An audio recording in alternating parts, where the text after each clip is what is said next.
o nosso grupo ultimamente tem diminuído, né, bastante. Não sei se o pessoal cansou, se está desanimado. Eu sei que em maio nós vamos ter uma parada, né? Mas abril ainda a gente segue com o Espírito. Deixa eu só receber aqui de Norá e Paulo. Então, vamos ter uma palavra de oração, pedindo também a bênção de Deus para o estudo de hoje, para que Deus, com a sua mão abençoadora, possa estar conosco, nos inspirando e abençoando. Nosso querido e bondoso Deus, nós chegamos na tua presença nesta hora para te agradecer por mais este dia que o Senhor nos deu e essa oportunidade que temos de nos encontrar com pessoas de diferentes localidades, entrar na casa de cada um, Senhor, e poder também ali compartilhar a tua palavra. Vem, Senhor, fazer com que esta palavra possa fazer sentido para o nosso coração, para a nossa vida, preencher também a nossa alma e o nosso vazio. Dá, Senhor, fome e sede da tua palavra. É o que nós pedimos e desde já te agradecemos em nome de Jesus. Amém. Então, nós estamos no período da Quaresma. A gente teve, há 2 estudos bíblicos atrás, a gente teve uma entrevista, né, do pastor Emílio, eu não lembro agora o sobrenome, falando sobre a questão da Quaresma, né, e do jejum diaconal. Depois, se alguém quiser, né, falar também como é que está sendo essa experiência, se alguém colocou em prática ou não, se tem tido essa experiência e se gostariam de compartilhar. Então, no decorrer do nosso tempo, a gente pode dar oportunidade para alguém que quiser falar. A gente está, então, no período da Quaresma e nesse momento, nós estaremos refletindo sobre também Jesus no caminho da cruz. E no caminho da cruz, Jesus foi ensinando, né, os seus discípulos, curando enfermo, expulsando demônios. E aí chega num determinado momento, quando Jesus está ensinando, né, o povo, anunciando o reino de Deus, aí chegam alguns fariseus e chegam até Jesus dizendo que havia um Herodes queria matá-lo. E Jesus responde de uma forma bem estranha para esses fariseus. O texto de Lucas, capítulo 13, os versículos 31 a 35. Esse texto eu preguei sobre ele há 2 domingos atrás, na igreja. Fala o seguinte: naquela mesma hora, alguns fariseus vieram para dizer-lhe: retira-te e vai-te daqui, porque Herodes quer matar-te. Ele, porém, lhes respondeu: ide dizer a essa raposa que hoje e amanhã expulso demônios e curo enfermos, e no 3º dia terminarei. Importa, contudo, caminhar hoje, amanhã e depois, porque não se espera que um profeta morra fora de Jerusalém. Ah, Jerusalém, Jerusalém, que mata os profetas e apedreja os que te foram enviados. Quantas vezes quis eu reunir teus filhos, como a galinha junta os do seu próprio ninho, debaixo das asas, e vós não quisestes. Eis que a vossa casa vos ficará deserta, e em verdade vos digo que não mais me vereis, até que venhais a dizer: bendito que vem em nome do Senhor. Então, esse é o texto que há poucos dias eu estive falando sobre ele. E eu gostaria de falar um pouco de Deus, né, que se revela em Jesus Cristo. Tem um microfone ligado aí. eu não sei de qual, acho que agora parou.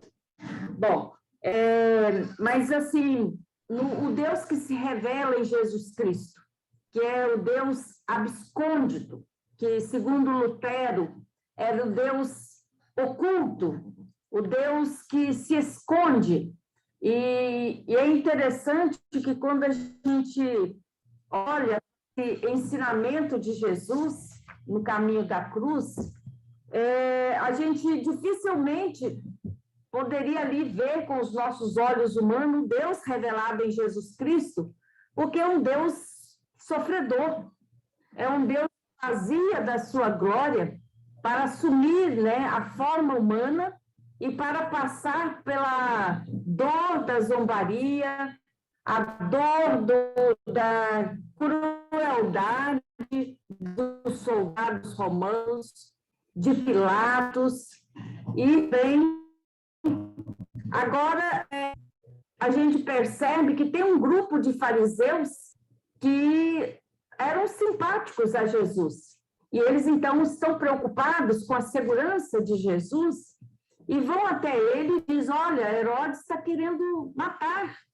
E já tinha acontecido que Herodes tinha decapitado João Batista, mas Jesus responde de uma forma diferente e ao mesmo tempo como assim não tivesse preocupado com as ameaças de Herodes. Ou seja, a agenda de Jesus ainda não tinha chegado ao fim.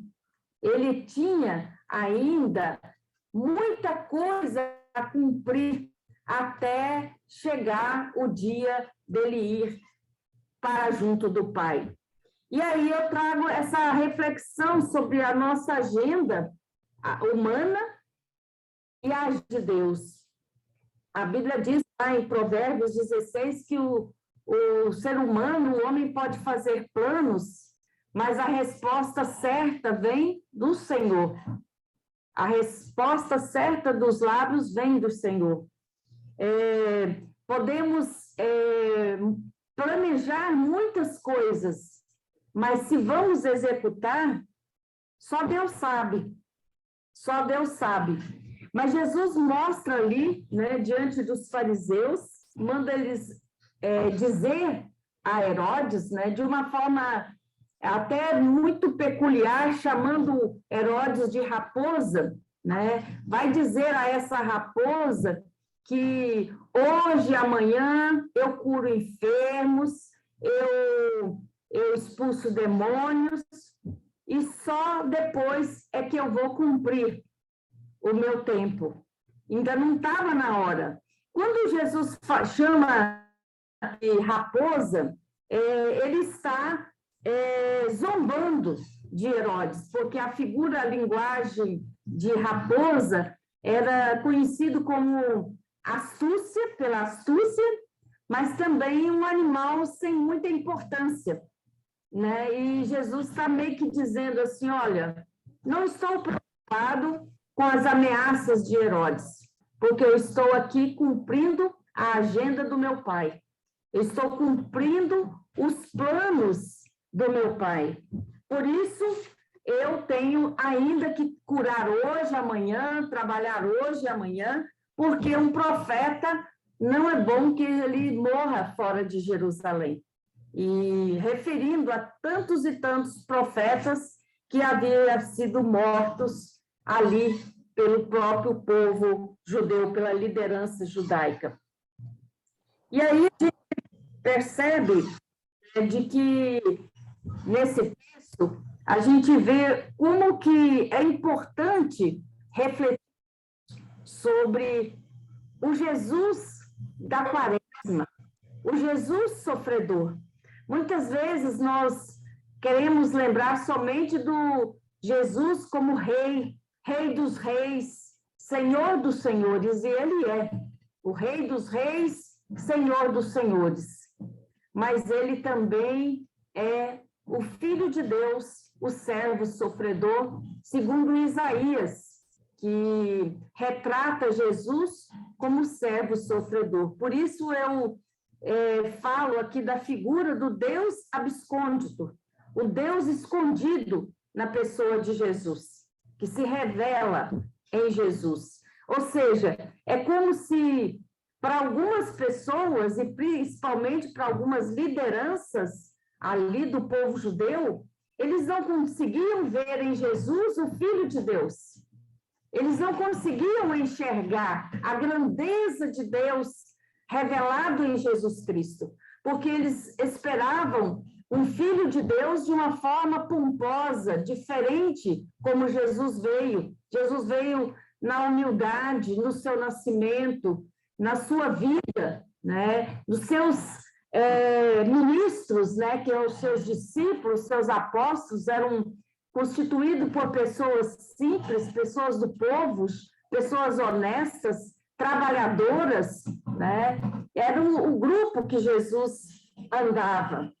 E por isso, a reação da liderança judaica em não aceitar esse Jesus como Filho de Deus, como Deus revelado em Jesus Cristo.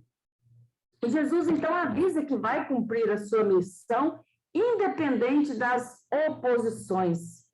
E, dada essa informação, ele fala, então, que ele estará caminhando para Jerusalém, porque um profeta não deveria morrer fora de Jerusalém.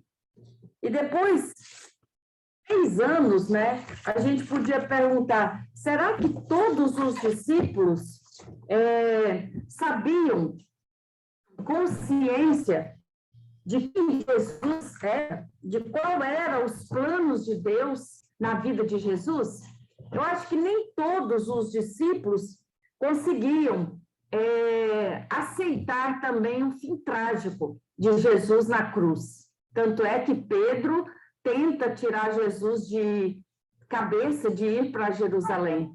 E ele, então, quer que Jesus procure defender e proteger a sua vida. Até que Jesus mostra para Pedro que ele não podia se opor aos planos de Deus. E porque ele pensava como ser humano e não da maneira como Deus pensa. Então, a agenda de Deus, ela é diferente da nossa agenda humana, da nossa lógica humana, porque a nossa lógica é limitada, o nosso pensamento é limitado, e por isso o profeta fala, né, de que eu é que sei que pensamento eu tenho para vocês. Quando Isaías fala, né, pensamento de paz e não de guerra. Eu é que sei. Então, Deus é que sabe, Deus é que tinha o controle da história e o controle da vida e dos planos que ele tinha para cumprir em Jesus Cristo.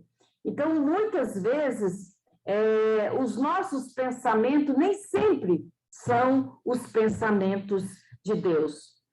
Por isso, nós precisamos sempre colocar tudo que vamos fazer nas mãos de Deus.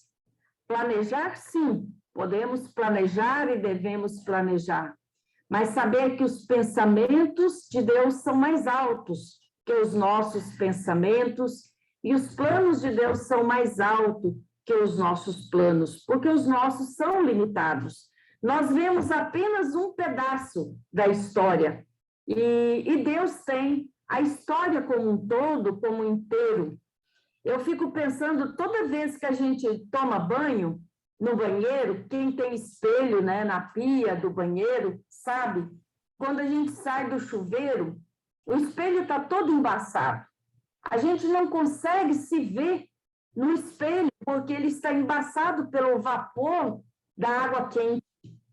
E, às vezes, nós também, diante da palavra de Deus ou daquilo que Deus tem para a nossa vida, muitas vezes a gente também está vendo como se fosse um espelho embaçado, e não com os olhos de Deus.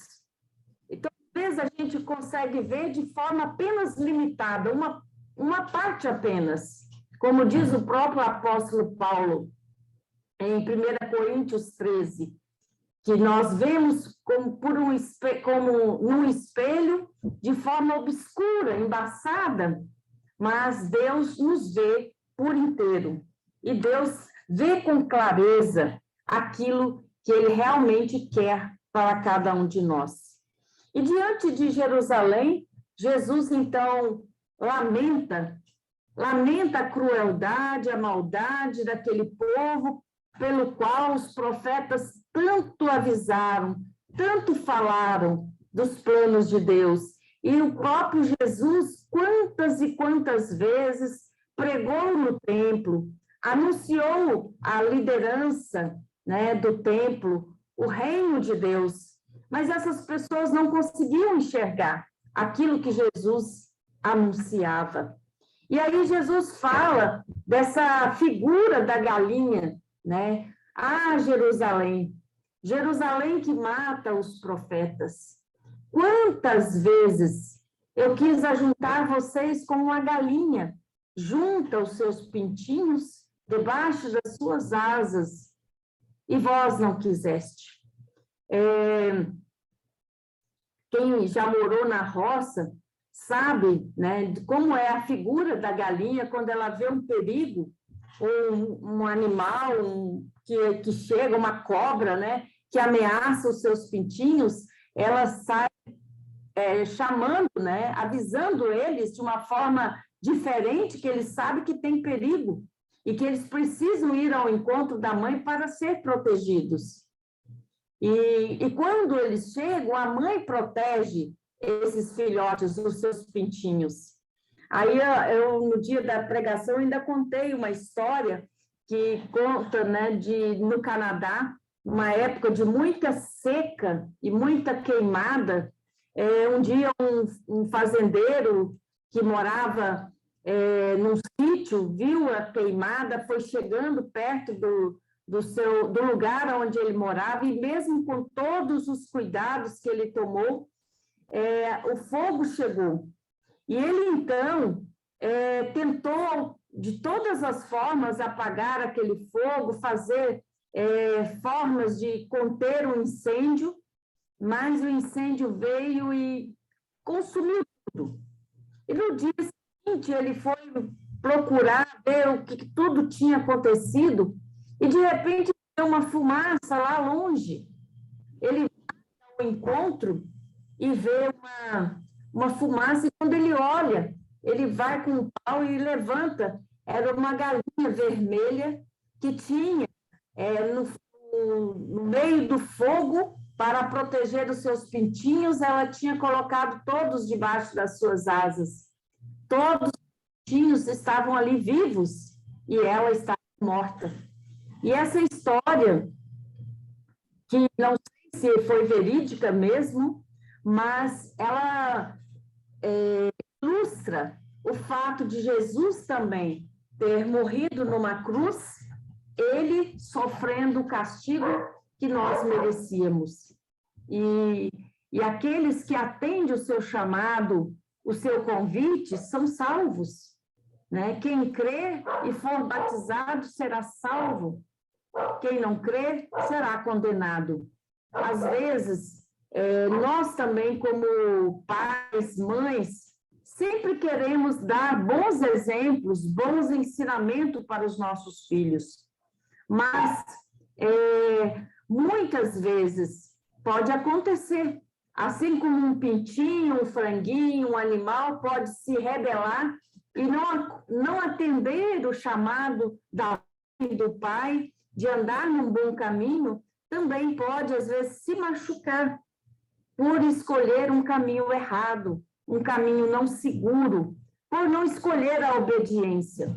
Quando nós obedecemos a Deus e ao seu chamado, a nossa vida também é protegida de muitas situações difíceis, que às vezes Deus nos livra quando nós obedecemos a sua palavra, quando nós honramos a Deus e a sua palavra. Não que nós sejamos libertos de todas e qualquer dificuldade, mas nós, quando andamos em obediência à palavra de Deus, muitas vezes a vida pode ser mais calma e tranquila quando nós escolhemos obedecer. Obedecer muitas vezes sem ver o resultado. Por quê? Quando Davi fala, né? Porque se um exército, né? Ainda que um exército se acampe ao meu redor e um exército contra mim, não se atemorizará o meu coração.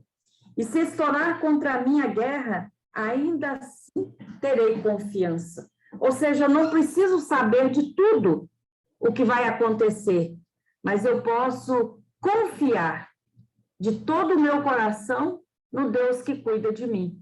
Eu não sei o dia de amanhã, mas eu sei que o meu hoje, o meu amanhã, está nas mãos de Deus.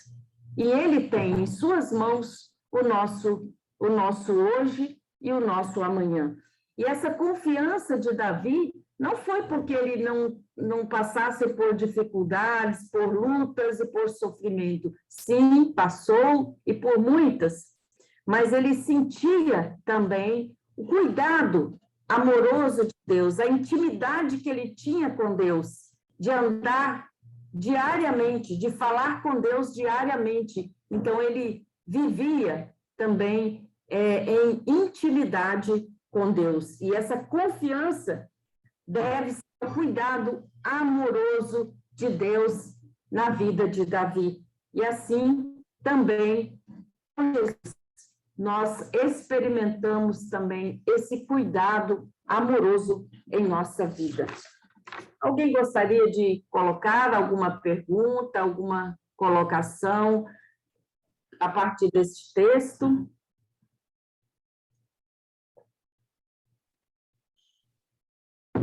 Noemi, eu nunca tinha pensado, né? Óbvio, a partir da pregação que você fez há 2 semanas atrás, essa questão da agenda de Deus e da nossa agenda, né?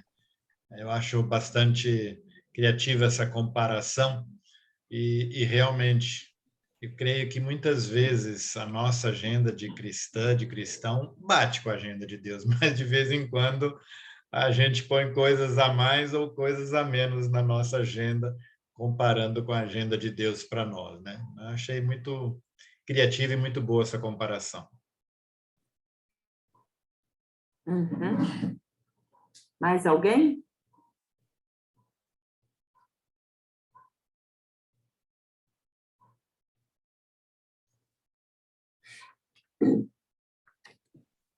Eu penso, penso assim, que é difícil a gente, no dia a dia, sempre ter isso em mente, né? Tem que trabalhar muito isso para que a gente possa sempre, antes de tomar alguma atitude, de cumprir as nossas agendas, de botar isso nas mãos de Deus. E às vezes a gente esquece, né? E toma atitudes que são de ser humano, sem pensar na presença de Deus, que Ele que comanda, né? E às vezes também é difícil de compreender, de entender o que acontece e por que acontece aquilo, né? Às vezes é uma coisa muito ruim e aí tu fica, mas por quê, né? Aquela pessoa era tão boa, né? Era tão, né? Mas a gente não entende, eu acho que é os mistérios de Deus, né? E daí não sabemos qual é o plano de Deus nisso aí, né? A gente só sabe que é uma coisa ruim, mas por quê, né? Não dá para entender. Então, às vezes, a gente fica meio assim não é na dúvida, mas no questionamento, né? O que aconteceu com aquela pessoa, né? Por quê? E não dá para entender. Então, eu acho assim que os planos, a agenda de Deus é bem diferente da nossa mesmo, né? Nem sempre a gente compreende, né? Eu até coloco aqui embaixo, né, de que a agenda do ser humano, às vezes, tem grandes dissonâncias com a agenda de Deus. E os planos de Deus, às vezes, são diferentes dos planos dos seres humanos.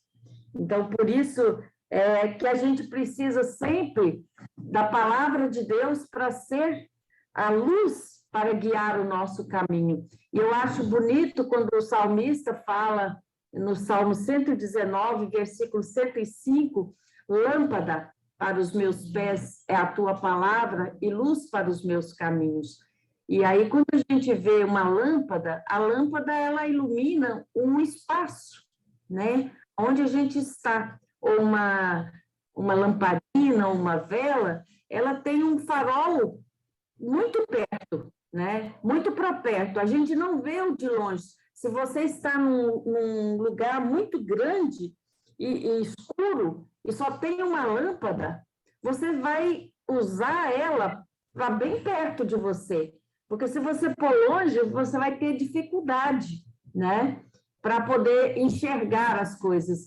E às vezes eu penso, Lúcia, que esse Deus abscôndido, né, que Lutero fala, esse Deus oculto, esse Deus escondido na pessoa de Jesus, às vezes tem muitos mistérios que não nos são dados a conhecer. A gente só conhece uma parte, uma pequena parte, que só Deus tem o conhecimento do todo. É como se a gente visse um bordado, né? Tem até uma historinha de uma criança que sempre via a mãe bordando e via sempre os emaranhados das linhas de baixo e achava aquilo tudo tanto esquisito, mas que tanto emboleira de linha, por que está tão esquisito aí embaixo? E um dia, quando o bordado estava pronto, a mãe pegou a criança que estava por baixo, vendo somente a linha e os restos, né, os emaranhados, e colocou em cima, para ver o todo daquele bordado. Ali, a criança viu a coisa linda que havia sido feito, mas que quando ela estava por baixo da mesa, né, ou ali de baixo, ela via só uma parte feia. E, às vezes, a gente também, em algumas situações, a gente só vê uma parte daquilo que, às vezes, que a gente ainda não conseguiu enxergar.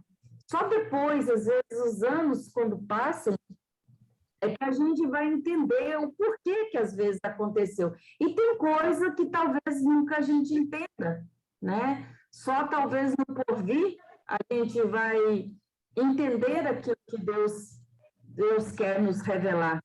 Mas eu lembro aqui de uma passagem de Eliseu, né? Quando o exército da Síria, ou da Síria, que ficou sabendo que havia um profeta que contava todas as armadilhas que os da Síria queriam fazer contra Israel, e cada vez que eles armavam alguma coisa para Israel, Eliseu, então, falava onde que estava as armadilhas do inimigo. Então, eles mandaram, o rei então mandou alguém atrás de Eliseu para capturar ele, né? Para trazer até o rei e acabar com aquilo, porque ele estava entregando, né? Porque ele tinha esse dom da profecia. E aí, quando o servo do Eliseu chega para contar, né, para Eliseu, morrendo de medo, aterrorizado, diante de tanto exército de inimigo, né, que estava cercado a cidade para ser tomado ali, o profeta e a cidade, o Eliseu.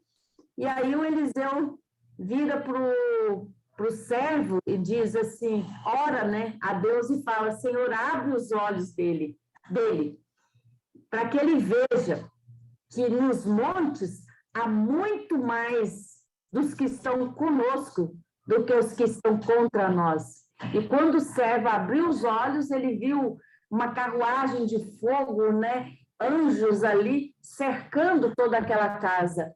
E aí Eliseu orou para que aqueles exércitos ficassem cegos, né? E ele, então, conduziu até o povo, o rei de Israel.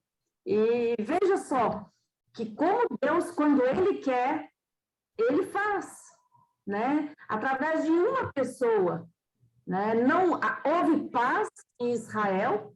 Se vocês quiserem conferir esse texto, ele está em 2 Reis 8, né? E 8:17.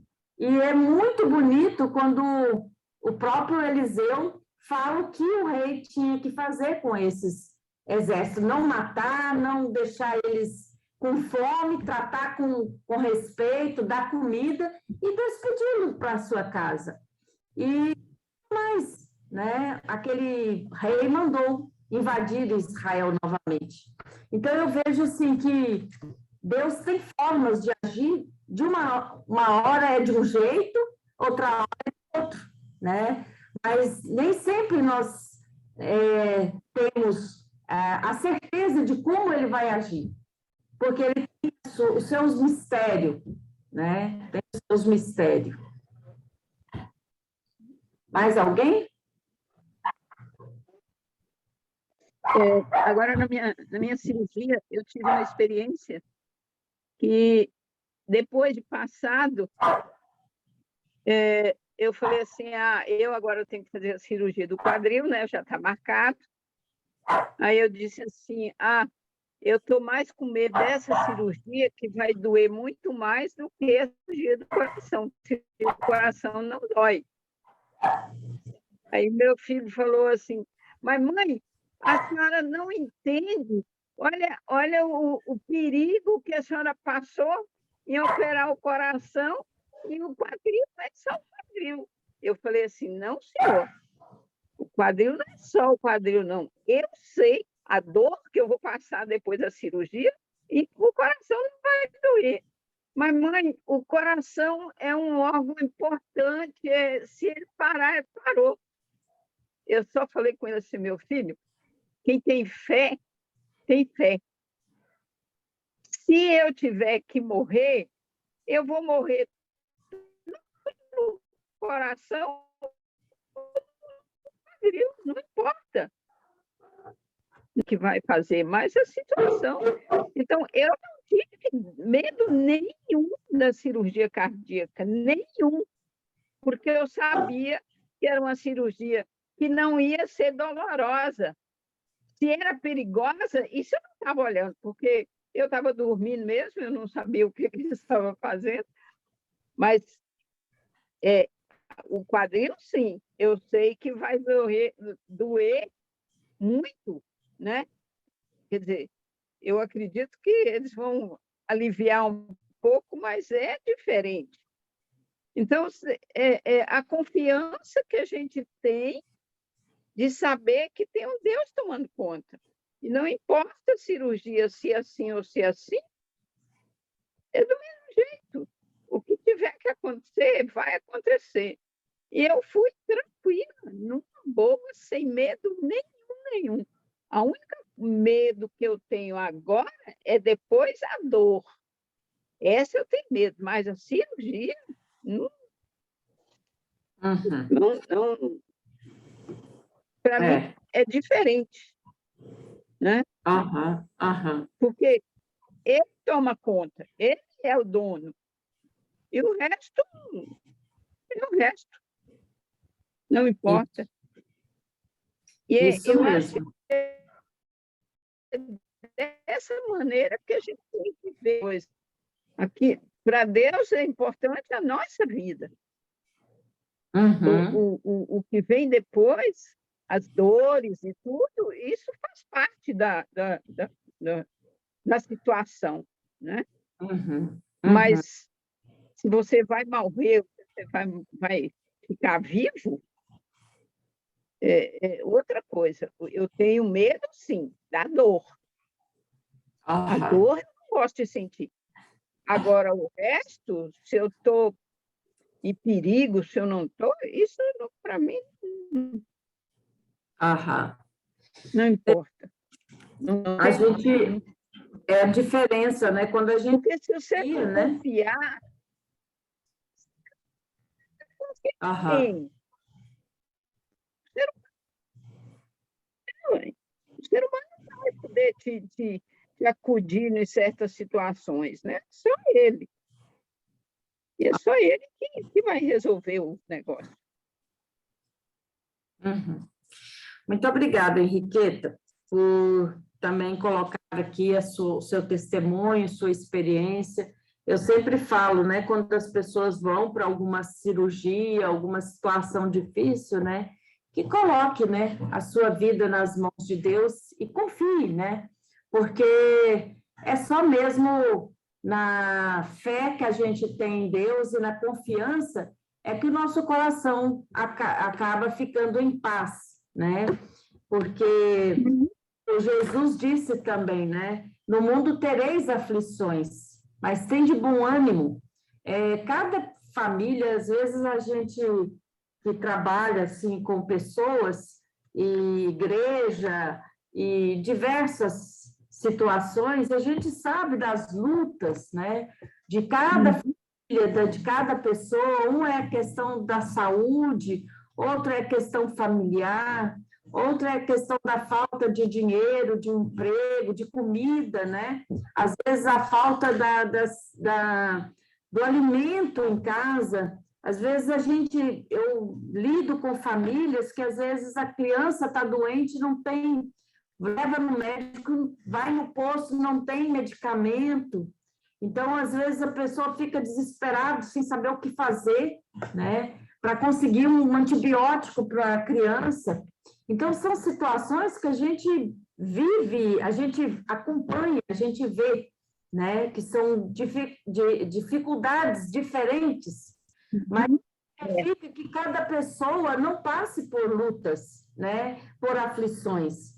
E por isso Jesus disse que no mundo tereis aflições, mas tem de bom ânimo. Quer dizer, o bom ânimo que Jesus fala é no sentido da gente confiar, né? Confiar nele, com e apesar das dificuldades, confiar que Deus sabe de todas as coisas, que o que depender da gente fazer, a gente faz, precisa fazer.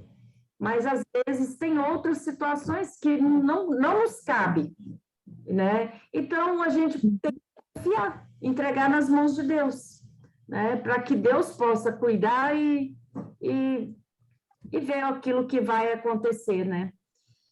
Bom, gente, eu fico pensando numa situação dessa, você se desespera. Será que você fez tudo aquilo que estava no seu alcance? Será que você, até naquele momento, levou as coisas da maneira que deveria ser levado ou não, né? Porque nem sempre, quando a gente não faz as coisas certas, a gente realmente fica, né? Mas cada um com seu cada qual. Eu sempre penso assim, faça a sua parte, mas faça a sua parte. Não fica esperando que o outro faça a parte sua, não. Faz a sua, vai atrás, corre atrás,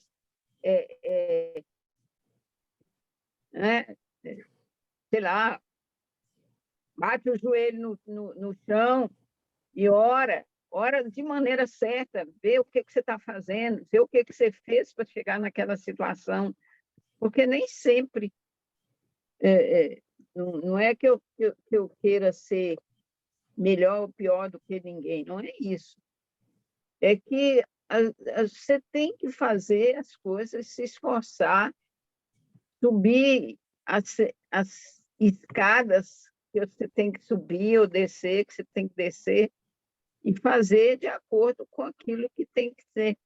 Não é ficar sentado esperando, tá, eu vou receber não sei quanto do governo e coisa. Não é assim, né? Você tem que, sei lá, correr atrás, ferir os dedos, como diz o outro, né? Quando você vai lavar uma trouxa de roupa e tem muita roupa, no fim você sai com os dedos tudo ferido, né? Então, assim, vá fazer o que é de Deus. Não fica sentado esperando, como diz o outro, o dia que Deus der bom tempo. Não é por aí. Vai atrás, corre atrás, faz o que tem que ser feito. E vamos ver o que vai sair, né? Nem sempre é muito fácil, né? Nós vamos chegando também agora no final, né, do nosso estudo. Eu vou pedir para o Klaus orar, né, encerrar esse momento também com uma oração, e que Deus possa estar cuidando também, principalmente nessa época onde nós temos um país que está sofrendo pela guerra, né? Orar pela paz, para que Deus possa estar interferindo também e tendo misericórdia tanto do povo que está sendo massacrado, quanto também tirar do coração desses governos, né, também esse desejo sempre de guerra.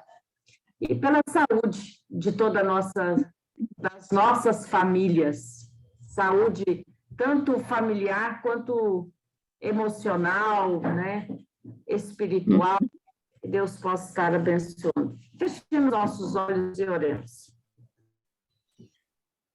Querido Pai, nós te agradecemos por novamente nos teres presenteado com essa oportunidade de nos reunirmos para estudar a tua palavra.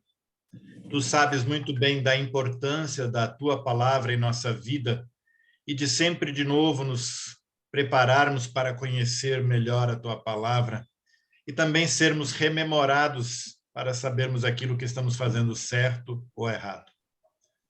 Também queremos, Senhor, pedir que possamos sempre de novo colocar a nossa agenda ao lado da tua para perceber onde estamos falhando e onde podemos continuar na nossa caminhada. Agora queremos te pedir, Senhor, por todas as pessoas que sofrem com a guerra, tanto lá na Ucrânia quanto também os russos que são contra esta guerra. Senhor, dá paz ao coração destas pessoas, fazendo com que a paz possa vir com o cessar-fogo.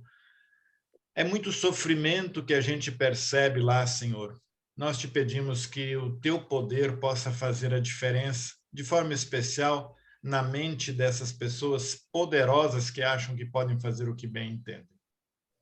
Agora te pedimos, Senhor, por uma noite de descanso, e que possamos amanhã novamente acordar e fazer tudo aquilo que está programado na tua agenda em nossa vida. É em nome de Jesus que oramos. Amém. Amém. Um bom final de semana.